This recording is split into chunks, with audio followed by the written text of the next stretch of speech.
اب اس کے بعد تیسری بات، یا بنی اقم الصلاۃ، نماز قائم رکھو.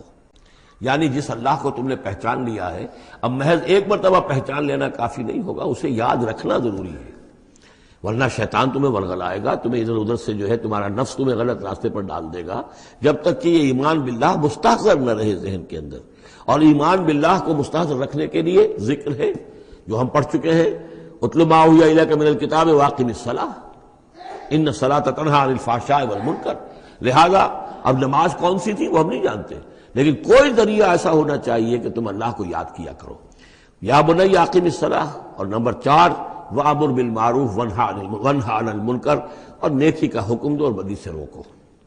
یہ بھی تمہاری ذمہ داریوں میں سے ہے. یہ بھی انسان کی، یوں سمجھیے کہ اس کی انسانیت، اس کی شرافت، اس کی مروت کا تقاضا ہے کہ وہ اپنے جو ابنائے نو ہیں، جو بھی انسان ہیں، ان کی بھلائی کے لیے کوشاں ہوں. اور سب سے بڑی بھلائی ان کی اور سب سے بڑی خدمت یہی ہے کہ انہیں برائیوں سے روکا جائے اور بھلائیوں کی دعوت دی جائے.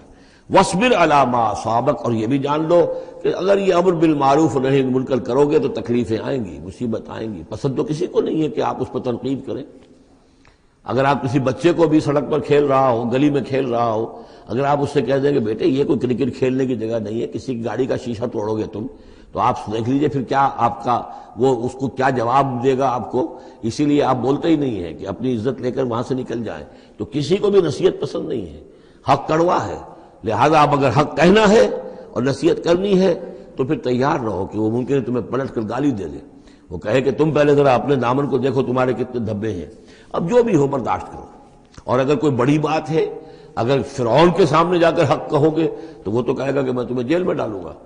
تو اس طریقے سے یہ وَاصْبِرْ عَلَىٰ مَا أَصَابَكَ، پھر جو شے بھی تم پر آئے اس پر صبر کرو. إِنَّ ذَلِكَ مِنْ عَزْمِ الْأُمُورِ، یقیناً یہ چیزیں ہیں جو بڑی ہمت کے کاموں میں سے.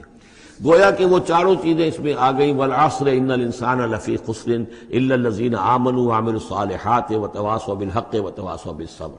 یہاں اصطلاحات ذرا علیحدہ ہو گئی، تواصی کے بجائے امر بالمعروف نہی عن المنکر آ گیا. صبر جو کا تو ہے، باقی ایمان اور وہ تمام چیزیں اعمال صالحہ میں سے نماز آ گئی، والدین کے ساتھ حسن سلوک آ گیا.